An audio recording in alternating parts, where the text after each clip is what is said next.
बातमी. शाळा सुरू होऊन महिना उलटला तरी नांदेडमध्ये अद्याप विद्यार्थ्यांना गणवेश मिळालेला नाहीये. शूज आणि सॉक्स खरेदीसाठी सरकारनं प्रत्येक विद्यार्थ्याला फक्त 170 रुपये दिलेत. पण या 170 रुपयात खरंच शूज आणि सॉक्स मिळू शकतात का? बघूया एक रिपोर्ट.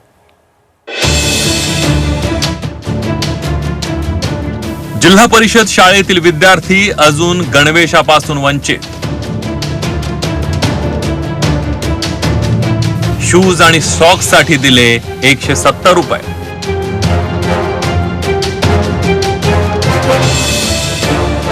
मंत्र्यांनो, कुठं मिळतात 170 रुपयात शूज? सरकारचं डोकं ठिकाणावर आहे का, असा सवाल विचारण्याची वेळ आली आहे. मोठा गाजावाजा करून जिल्हा परिषद शाळेतल्या विद्यार्थी-विद्यार्थिनींना नवा गणवेश देण्याची घोषणा सरकारनं केली. मात्र 15 जूनला शाळा सुरू होऊन महिना उलटला तरी अजून गणवेश देण्यात आलेला नाहीये. नांदेडच्या जिल्हा परिषद शाळेतले हे विद्यार्थी काही जण जुना गणवेश घालून येत आहेत, तर काही जण साधे कपडे घालून. सरकारनं महिला बचत गटाला गणवेश शिवून देण्यासाठी प्रत्येकी 100 रुपये द्यायचं ठरवलं. त्याला बचत गटांनी साफ नकार दिला. त्यामुळे गणवेश कधी मिळणार हा प्रश्नच आहे. सरकारनं शूज आणि सॉक्स खरेदी करायला प्रत्येकी 170 रुपये दिले.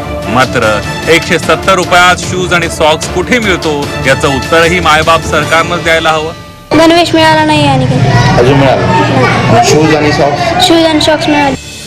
नांदेड जिल्ह्यात एकूण 1,56,000 विद्यार्थी पात्र आहेत. शाळांना ते पैसे वितरित करण्यात आले. आता एवढ्याच्या पैशात शूज आणि सॉक्स खरेदी करताना शिक्षक मुख्याध्यापकांच्या नाकी नऊ आले. यंदा शासनाकडून जे गणवेश दिला जातो विद्यार्थ्यांना, तो मिळालेला आहे? नाही मिळालेला, यावर्षी नाही मिळालेला.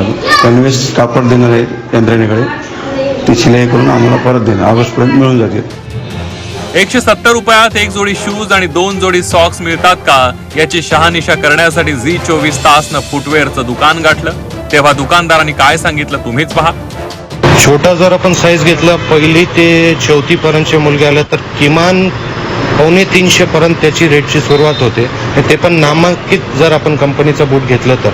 बाकी जर आपण लोकल वगैरे घेतलं तर एखाद्या वेळी कमी मध्ये भेटू शकते. आणि सॉक्स जे आहे ते सॉक्स कमीत कमी ब्रँडेड कंपनीचे कोणत्याही कंपनीचे किती मध्ये भेटू शकते? 35 ते 40 रुपये किमान 35 ते 40 रुपयापर्यंत सॉक्स भेटू शकतात. आता पुढचा प्रश्न. मुळात गणवेशच नाही तर नुसते शूज आणि सॉक्स घालून विद्यार्थ्यांनी शाळेत यावं असं सरकारला अपेक्षित आहे का? गणवेश खरेदीचं धोरण ठरवणाऱ्या सरकारला एवढंही कळत नसेल तर या सरकारचं करायचं तरी काय? सतीश मोहिते, झी24 तास, नांदेड.